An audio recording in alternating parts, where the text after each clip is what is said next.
느헤미야 5장 14절 말씀부터 19절 마지막 절 말씀까지 보도록 하겠습니다. 5장 14절부터 5장 19절까지 제가 가진 성경으로는 구약성경 733페이지입니다. 한 절씩 교독으로 읽도록 하겠습니다.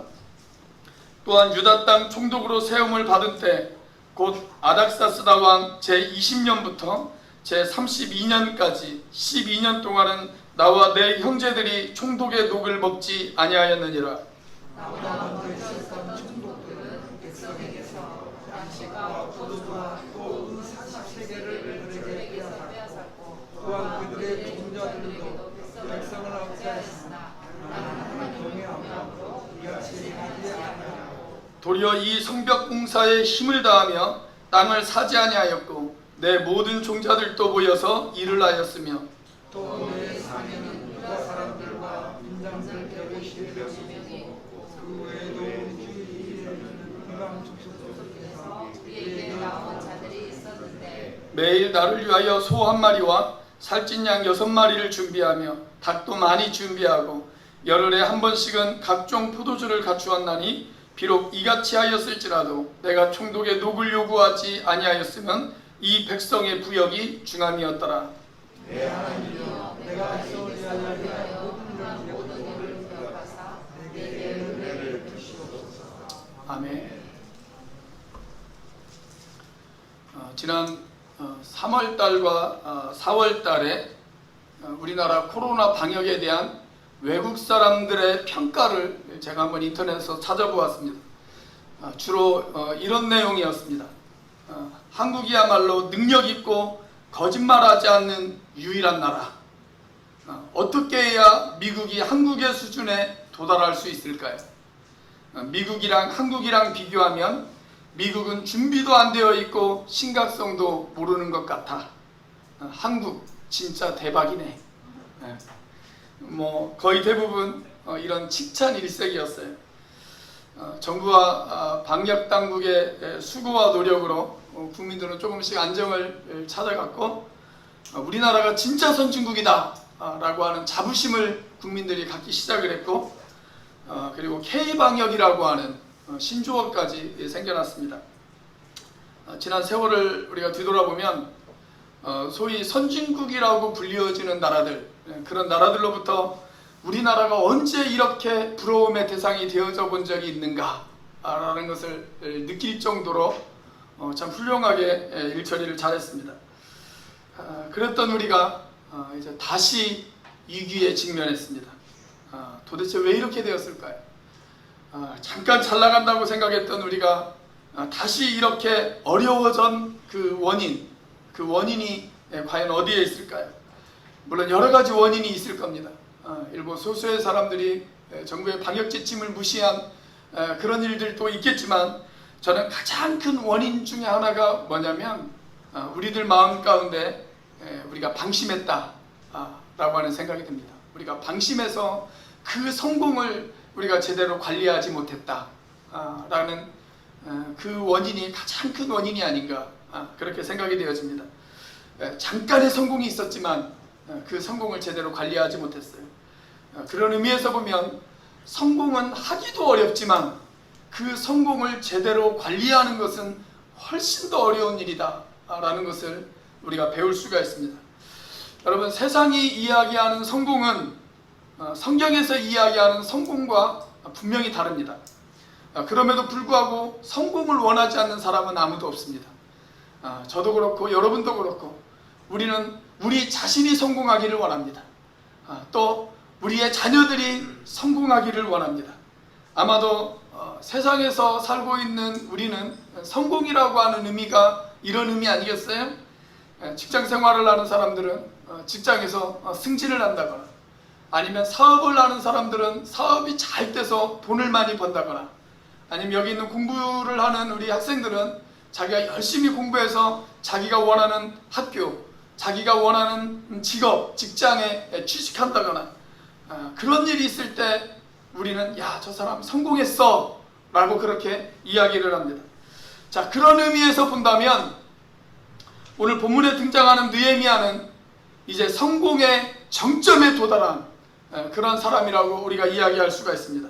자, 본문 14절은 이렇게 시작합니다. 또한 유다 땅 총독으로 세움을 받을 때, 이렇게 시작합니다.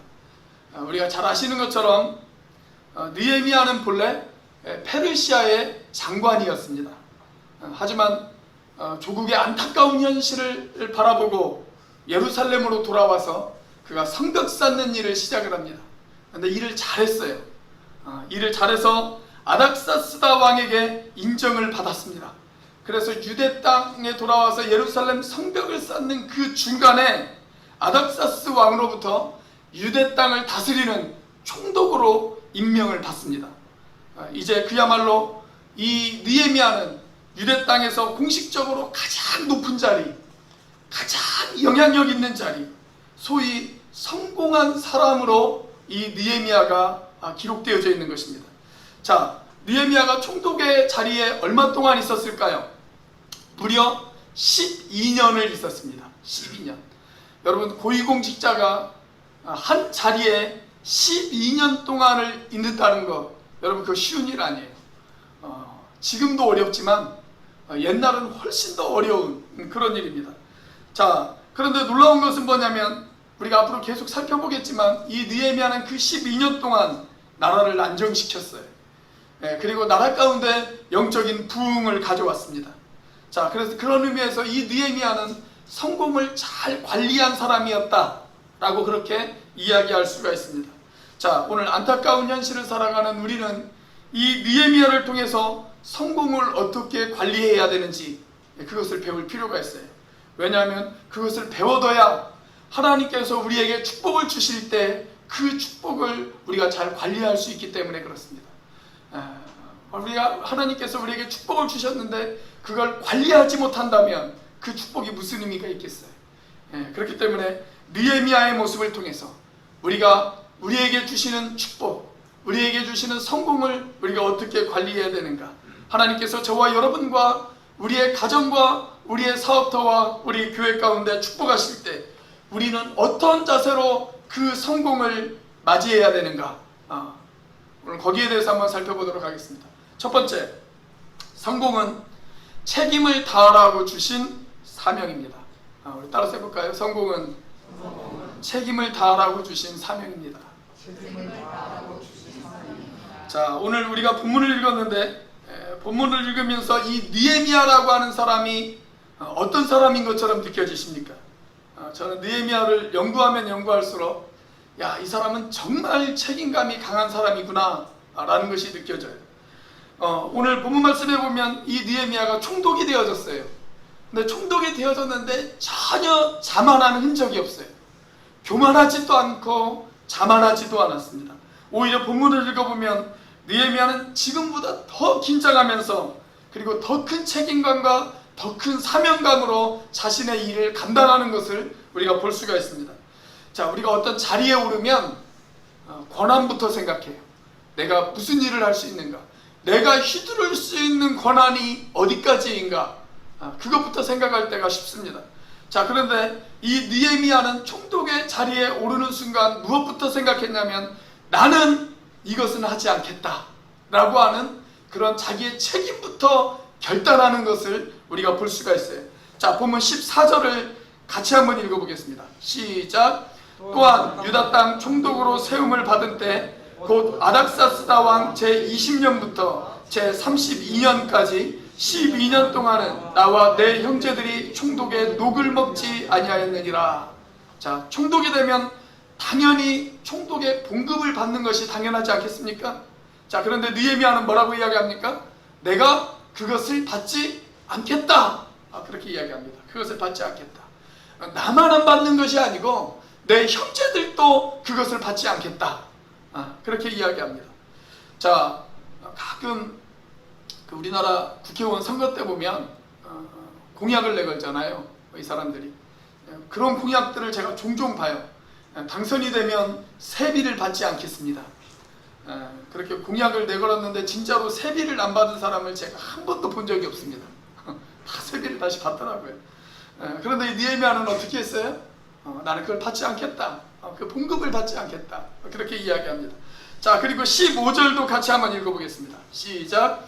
나보다 먼저 있었던 총독들은 백성에게서 양식과 포도주와 또 은 40세겔을 그들에게서 빼앗았고 또한 그들의 종자들도 백성을 압제하였으나 나는 하나님을 경외함으로 이같이 행하지 아니하고. 자, 여기 보면 이전에 있던 총독들과 자신을 비교하면서 뭐라고 이야기합니까? 이전에 있던 총독들은 백성들의 재산을 강제로 빼앗았는데 나는 하나님을 경외함으로 그렇게 하지 않겠다, 그렇게 이야기합니다. 나는 하나님을 경외함으로 그렇게 행하지 않겠다, 그렇게 이야기해요. 자, 그런데 그것으로 끝나지 않고 16절을 보세요. 같이 한번 읽습니다. 시작. 도리어 이 성벽공사에 힘을 다하여 땅을 사지 아니하였고 내 모든 종자들도 모여서 일을 하였으며. 자, 여기에도 보면 총독이라고 하는 자리를 이용해서 내가 땅을 사지 않겠다, 오히려 나는 성벽공사에 전념하겠다, 그렇게 이야기합니다. 그러니까 느헤미야에게 있어서 이 총독이라고 하는 자리는 권한을 휘두르는 자리가 아니었어요.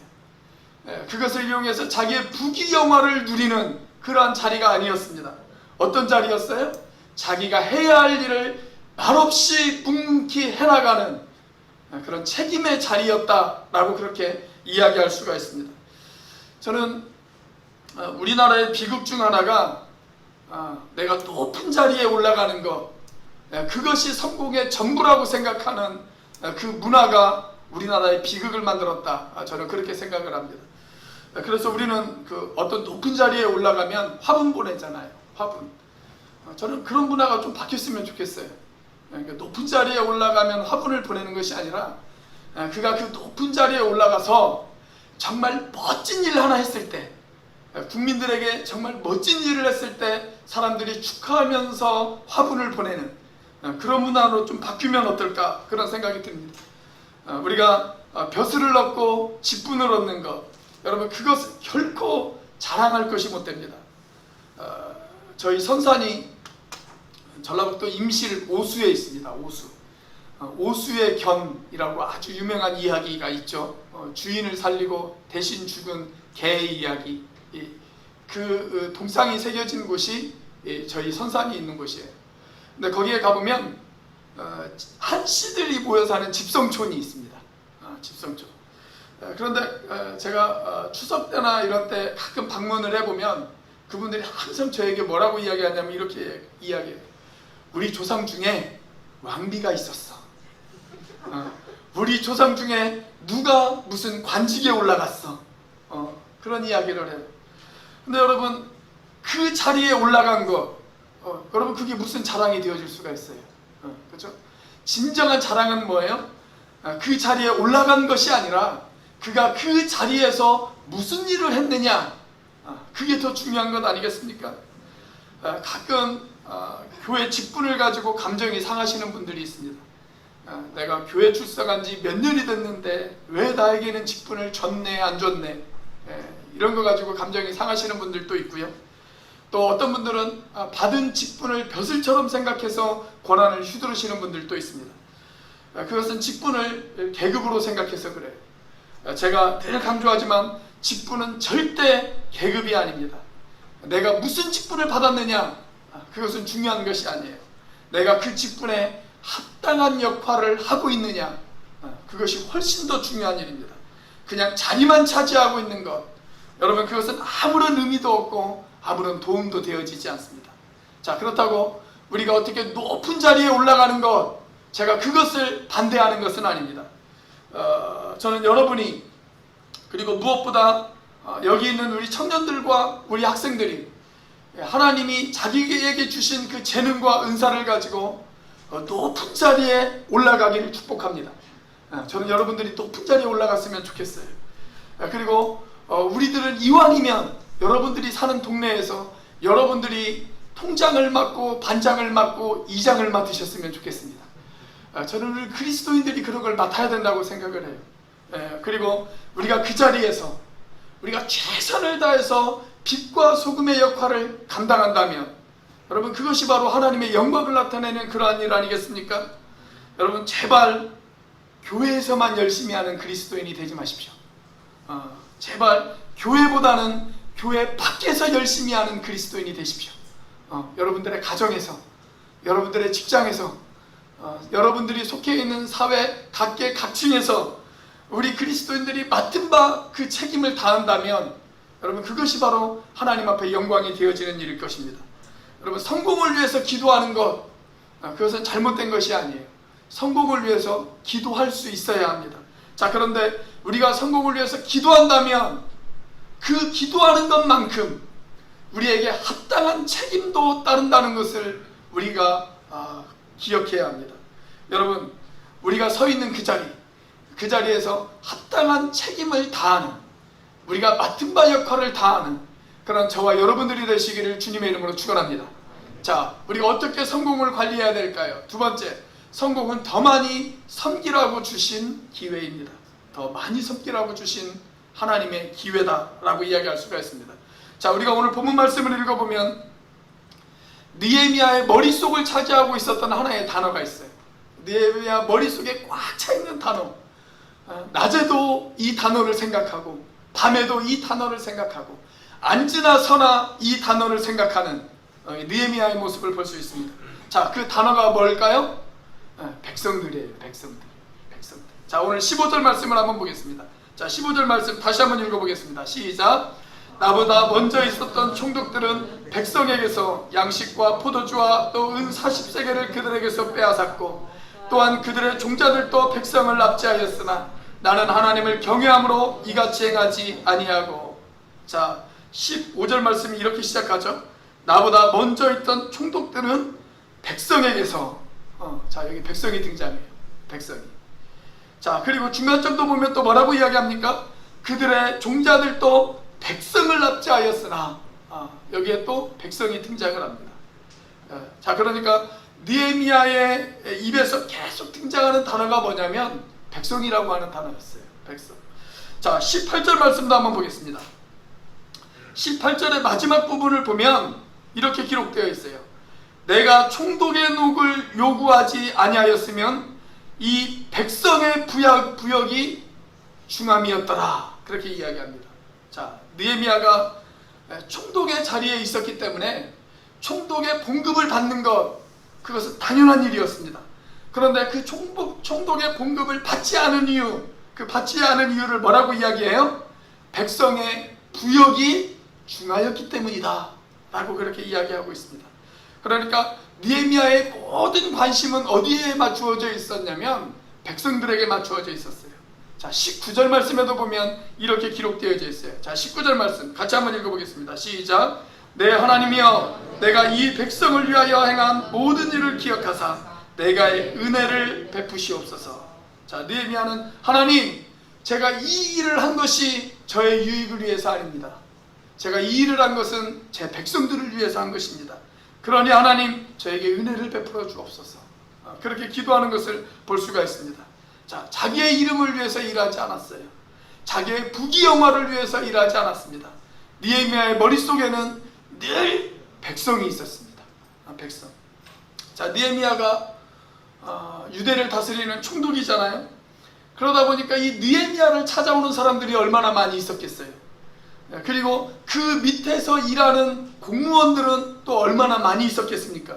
자, 17절이 이렇게 기록되어 있어요. 자, 17절 같이 한번 읽어보겠습니다. 시작. 또 내 상에는 유다 사람들과 민장들 150명이 있고 그 외에도 우리 주위에 있는 이방 족속들 중에서 우리에게 나아온 자들이 있었는데. 자, 여기 보면 유다 사람들과 민장들, 민장이라고 하는 말은 공무원을 말합니다. 관리들을 말해요. 부하 직원들, 관리들을 말합니다. 자, 이 사람들이 몇 명이 있었다고요? 150명이 있었어요. 150명. 자, 이 150명의 사람들이 매일같이 느헤미야의 식탁에서 같이 밥을 먹어요. 이 150명의 사람들을 먹이려면 얼마나 많은 돈이 필요할까요? 자, 18절 말씀에 보면 느헤미야가 매일 먹었던 음식들이 소개가 되어지고 있습니다. 자, 18절에 이렇게 기록되어 있죠. 매일 나를 위하여 소 1마리와 살찐 양 6마리를 준비하며 닭도 많이 준비하고 열흘에 한 번씩은 각종 포도주를 갖추었나니. 그렇게 기록되어 있습니다.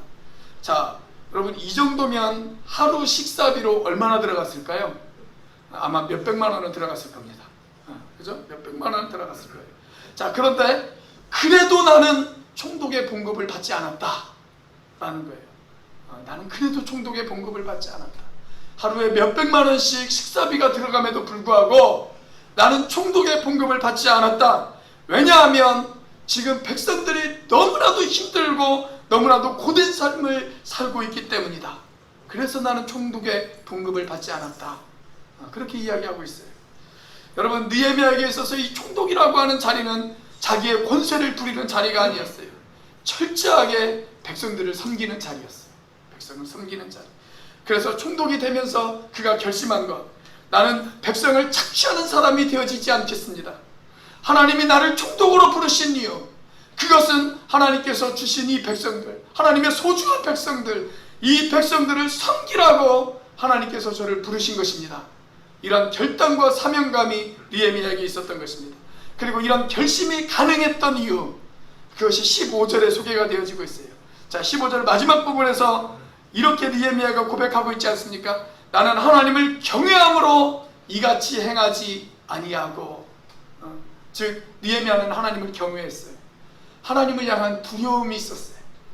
하나님을 향한 두려움이 있었기 때문에 그가 그의 소명을, 그리고 그런 결단을 가능할 수 있게끔 만든 것입니다. 오늘 설교하고는 전혀 상관없이 두어 달 전부터 제 마음속에 좀 부담이 있었어요. 기도의 제목이 하나 있었어요. 기도하면서 자꾸 제 마음 가운데 어떤 부담감이 하나 찾아왔습니다. 그래서 하루는 저희 자매에게 제가 그렇게 이야기를 했어요. 여보, 최근 교회 재정도 좀 어렵고 무엇보다 코로나 때문에 모든 사람들이 다 힘든데 올해는 우리 휴가도 반납하고 휴가비도 반납하자, 그렇게 이야기를 했어요. 그랬더니 저희 아내가 대답하기를, 아니 목사가 말씀 보고 책 읽을 시간이 있으면 그게 휴가지, 따로 휴가가 필요해? 그렇게 이야기를 하더라고요. 마누라를 향한 두려움과 소명이 저의 결단을 가능하게 했습니다. 자, 우리가 복음서에 보면 예수님이 당신이 오신 목적을 이렇게 이야기하세요. 당신이 오신 목적. 자, 마가복음 10장 45절 말씀 우리 같이 한번 읽어보겠습니다. 시작. 인자가 온 것은 섬김을 받으려 함이 아니라 도리어 섬기려 하고 자기 목숨을 많은 사람의 대속물로 주려 함이니라. 자, 여러분이 성경을 읽을 때 인자가 온 것은 이라고 하는 이런 표현이 등장한다면 그냥 지나가지 마세요. 이건 아주 중요한 대목이에요. 예수님께서 자신이 이 땅에 오신 목적과 이유를 설명하는 그런 아주 중요한 대목들마다 예수님께서 쓰신 표현이 있는데 그 표현이 바로 인자가 온 것은 이라고 하는 표현입니다. 자, 예수님께서 왜 오셨어요? 그분은 섬기기 위해서 오셨어요. 섬기기 위해서. 자, 예수님께서 섬기기 위해서 오셨다면 예수님의 제자가 되어진 저와 여러분은 섬기는 것이 마땅하지 않겠습니까? 우리에게 있어서 섬김이라고 하는 단어는 선택 과목이 아니에요. 필수 과목이에요. 저와 여러분은 섬기는 사람이 되어져야 돼요.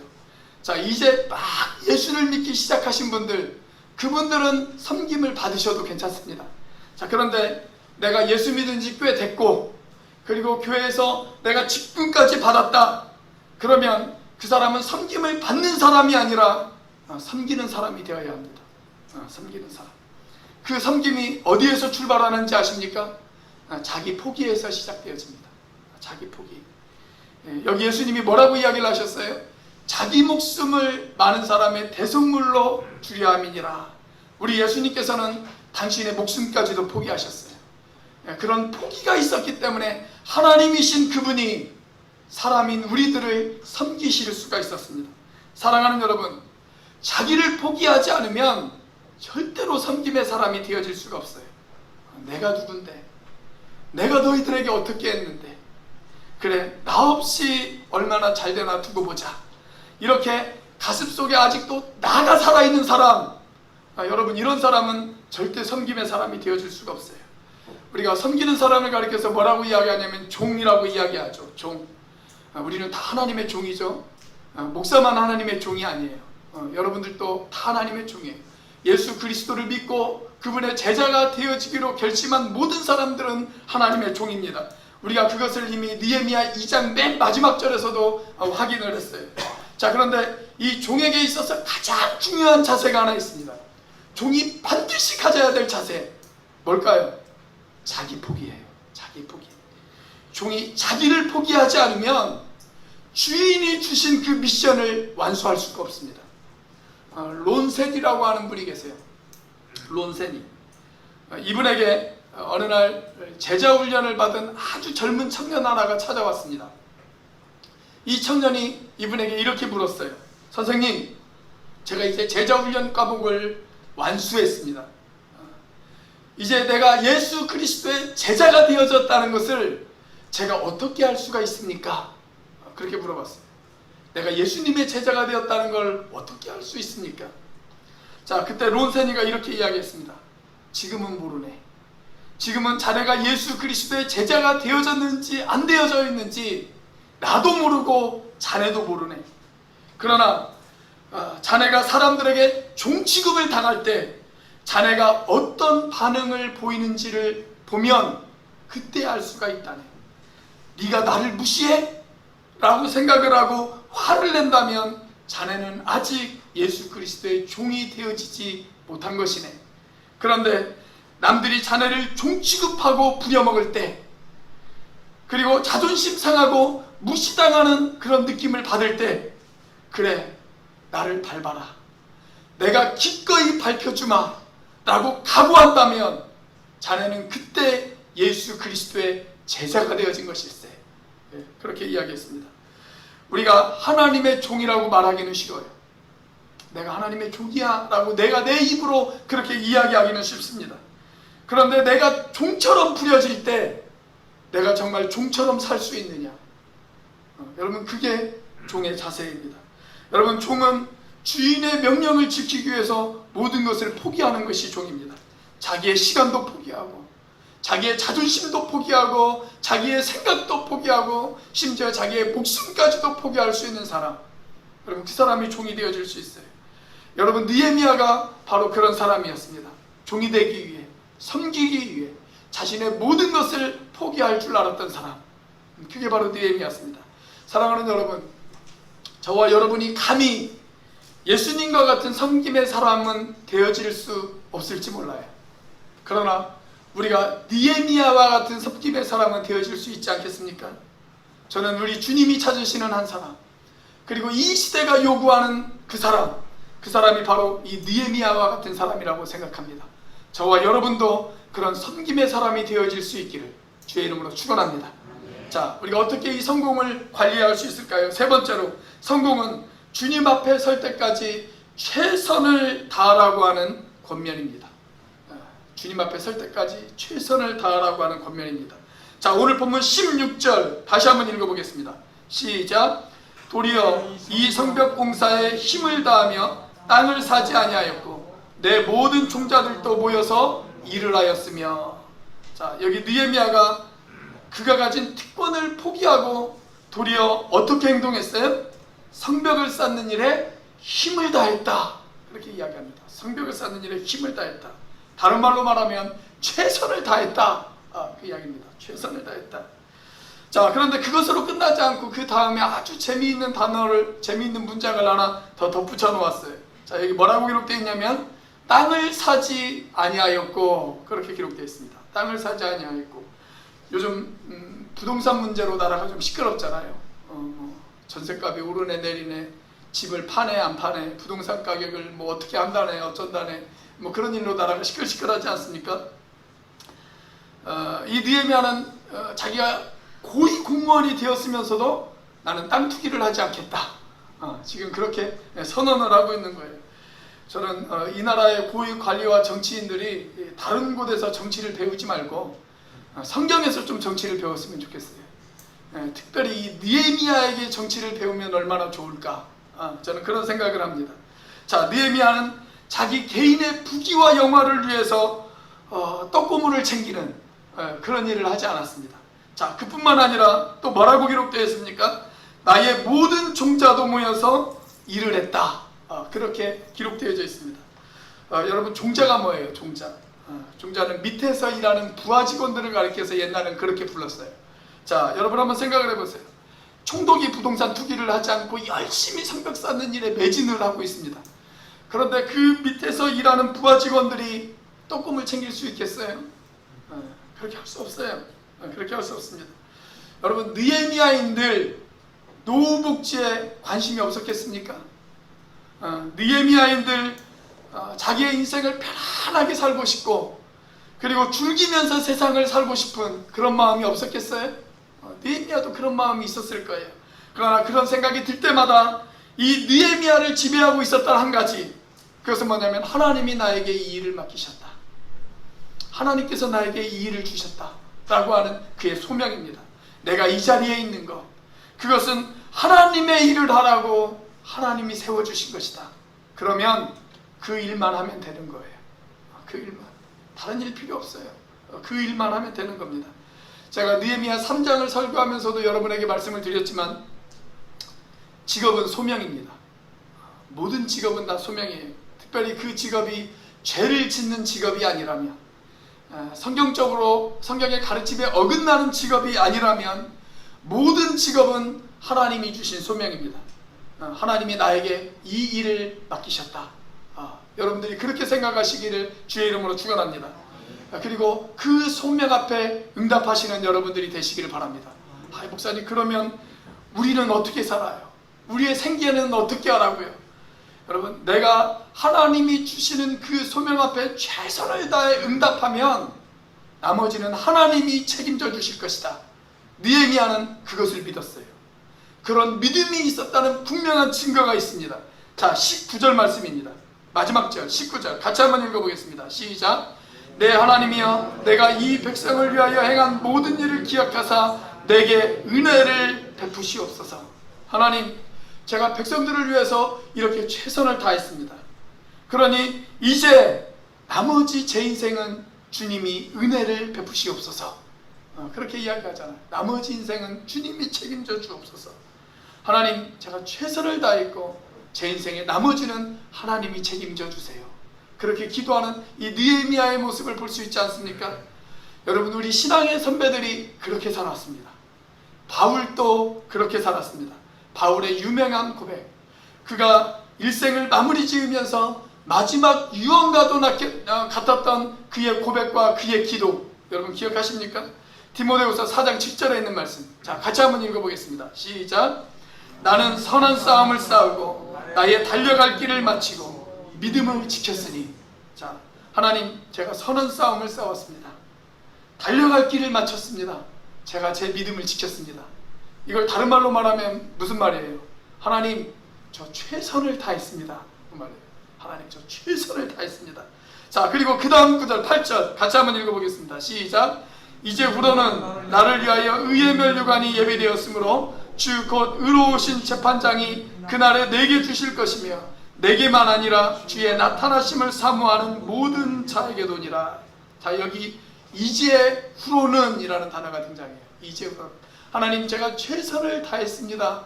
이제후로는 하나님이 책임져 주실 걸 믿습니다. 하나님이 의의 면류관을 예비해 주실 것을 믿습니다. 그렇게 고백하지 않습니까? 여러분, 바울의 고백은 거기에서 끝나지 않아요. 이렇게 고백해요. 하나님이 책임져 주시는 이러한 삶은 나뿐만 아니라 주님에게 소망을 둔 모든 사람들에게도 동일하게 적용되어질 것을 나는 믿는다. 그렇게 이야기합니다. 여러분, 더 쉽게 이야기할까요? 이런 이야기예요. 여러분, 저는 최선을 다했습니다. 이제 이후의 삶은 하나님이 책임져 주실 것입니다. 하나님이 의의 면류관을 예비해 주실 것입니다. 그러니 여러분도 최선을 다해 살아가십시오. 그러면 이제 이후로는 하나님께서 여러분들을 책임져 주실 것입니다. 그 이야기입니다. 그 이야기. 이게 바울의 고백이었어요. 저는 최선이라고 하는 단어를 생각하면 떠오르는 인물이 한 명 있습니다. 이 사람은 우리 침례교단의 교인이면서 고위공직자였습니다. 그리고 인생을 참 성실하게 살았던 사람이었습니다. 그런데 안타깝게도 이 사람은 우리나라 사람이 아닙니다. 미국의 고위공직자, 미국의 대통령을 퇴임한 지미 카터입니다. 지미 카터. 올해 한국 나이로 97세예요. 근데 암 수술을 받고 최근에는 예전처럼 그렇게 활발하게 활동을 못하지만 한 10여 년 전까지만 하더라도 정말 최선을 다해서 인생을 살았던 그런 사람이라고 이야기할 수가 있습니다. 우리 대통령일 때는 인기가 별로 없었어요. 대통령을 퇴임하고 나서 사람들에게 존경과 또 인정을 받는 그런 사람이 되어졌습니다. 여러분들도 잘 아시는 것처럼 집 없는 사람들을 위해서 집을 짓는 그런 사랑의 집 짓기 운동, 그걸 전 세계를 돌아다니면서 그 운동을 했던 사람으로도 아주 유명하죠.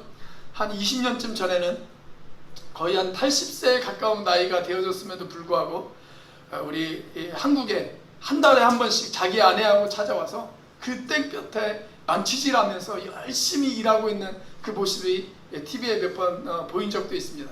그냥 보여주기 식으로 일한 것이 아니었어요. 우리 박종현 장로님처럼 일하셨어요. 사장님인데 망치 들고 막 여기저기 뛰어다니면서 그렇게 일하시잖아요. 그렇게 일을 하셨어요. 그렇게 이 지미 카터가 일할 때 보면 전문가들도 이야기하기를 뭐라고 이야기하냐면 자기들도 놀랄 정도로 일을 한대요. 일을 잘할 뿐만이 아니라 또 최선을 다해서 일을 한다 라는 것이 전문가들의 평가였습니다. 자, 주일날이면 꼬박꼬박 그가 출석하는 마라나타 침례교회에 출석을 해서 주일학교 학생들을 가르치고 또 어른들을 가르치고 성경 공부 모임을 인도하고 그렇게 하셨어요. 원래 이 마라나타 침례교회가 그렇게 큰 교회가 아니었거든요. 작은 교회였어요. 근데 엄청나게 부흥을 했습니다. 부흥의 원인이 뭐였냐면 이 지미 카터가 도대체 성경 공부를 어떻게 가르치는가, 그게 궁금해서 찾아간 사람들이 많다라는 거예요. 저는 우리 교회 장로님들이 주일학교 교사를 하면 우리 교회가 부흥되어질 것이라는 확신을 가지고 있습니다. 확신을 가지고 있어요.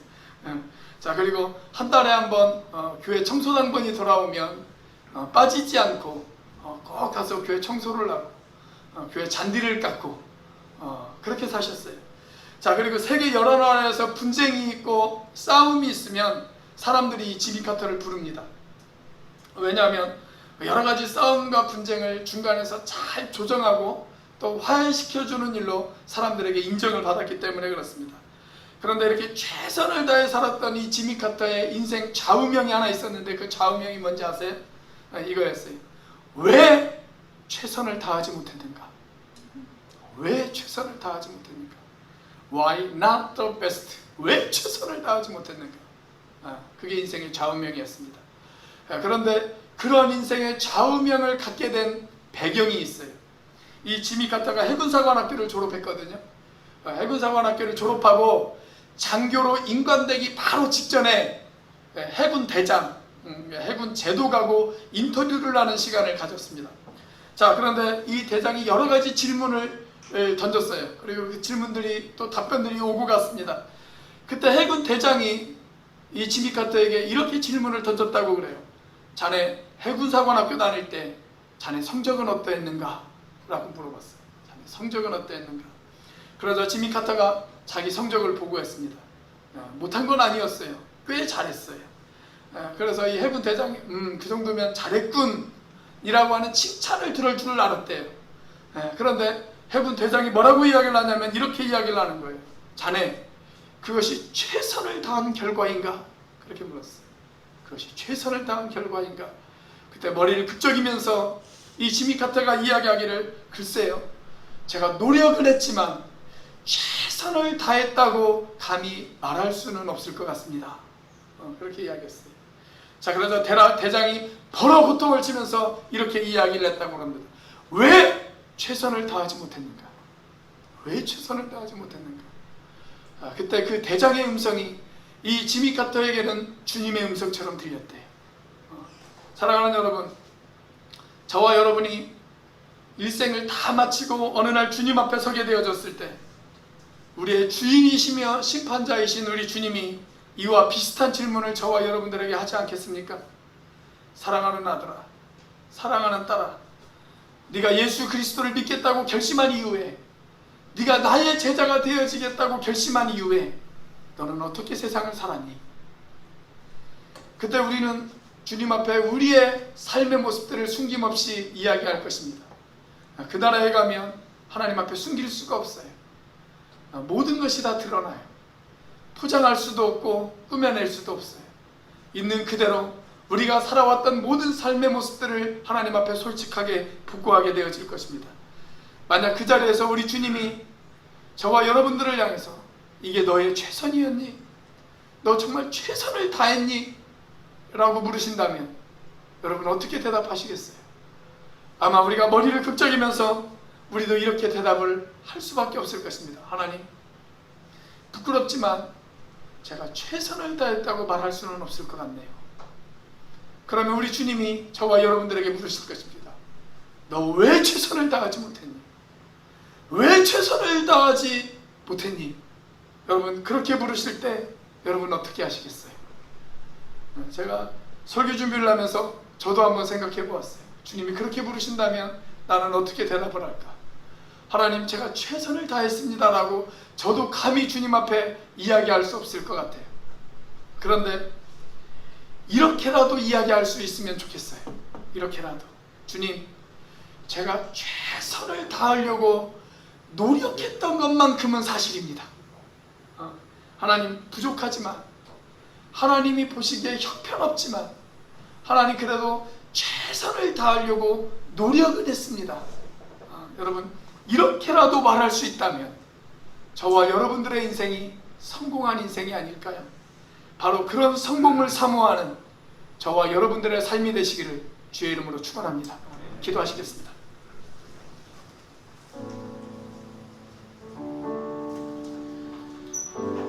하나님은 우리에게 성공과 축복을 주시기를 원하십니다.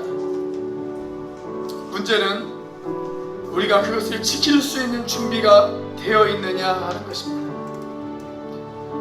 그것을 가지고 내 이익을 챙기고 나의 부귀영화를 누릴 것인가? 그것을 하나님의 영광을 나타내는 기회로 삼을 것인가? 느헤미야는 그것을 자기의 특권이 아닌 책임을 다하는 자리로 생각했습니다. 그리고 백성들을 섬겼습니다. 마땅히 누릴 수 있는 권한이 있었음에도 불구하고 자기를 포기하며 섬기는 삶을 살았습니다. 그리고 최선을 다했습니다. 하나님, 이 나라가, 하나님 우리 교회가, 하나님 우리 가정이, 하나님 그리고 내가 그러한 존재가 되어질 수 있도록 도와주시옵소서. 우리 이 시간 같이 한번 한 목소리로 기도하기를 원합니다. 같이 한번 기도하겠습니다. 할렐루야. 살아계시며 역사하시는 하나님 아버지 감사합니다. 오 하나님 도와주시옵소서. 하나님 역사해 주시옵소서. 아버지 하나님 우리의 삶을 기억해 주시옵소서. 하나님 우리가 최선을 다하며 살아갈 수 있도록 인도하여 주시옵소서. 아버지 하나님 맡겨진 일, 아버지 하나님 그 일들 가운데 아버지 하나님 우리가 책임감을 다하는 우리가 되어지게 하여 주시옵소서. 하나님의 사명을 기억하게 하여 주옵소서. 하나님 우리가 이 자리에 서 있는 것 아버지 하나님의 그것이 주님이 우리에게 주신 사명임을 깨닫고 아버지 하나님의 그 사명을 다하는 우리가 되어지게 하여 주옵소서. 아버지 하나님의 그 책임을 다하는 우리가 되어지게 하여 주옵소서. 섬기는 사람이 되어지게 하여 주옵소서. 오 하나님 최선을 다하는 우리가 되어지게 하여 주옵소서. 그것이 우리의 행복이 되어지게 하여 주옵소서. 그것이 우리의 기쁨이 되어지게 하여 주시옵소서. 하나님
하나님이 우리에게 작은 힘이라도, 작은 성공이라도 주신 이유, 하나님 나눠주며 사는 인생이 되라고, 섬기며 사는 인생이 되라고, 나의 특권이라 생각하지 않고 따뜻하면 잘 감당하라고 주신 아버지 하나님의 그러한 축복인 줄 우리가 기억하게 하여 주시옵소서. 비록 짧은 삶이지만 주님 뜻대로 최선을 다해 살아가는 그러한 인생이 되어지게 하여 주시옵소서. 그렇게 진짜 행복한 인생으로 주님 앞에 설 수 있는 우리가 되어질 수 있도록 축복하여 주시옵소서. 이제는 우리를 위하여 십자가에 달리신 성자 하나님의 은혜와 그 독생자를 죽기까지 내어주신 성부 하나님의 사랑과 지금도 그 사랑을 깨닫게 하시고 충만하게 하시는 성령 하나님의 교통하심이 우리의 책임을 다하며 사람들을 섬기며 각자의 위치에서 최선을 다해 진정한 성공자로 기억되기를 사모하는 지체들 머리 위에 지금부터 영원까지 함께 하시기를 간절히 축원하옵나이다. 아멘.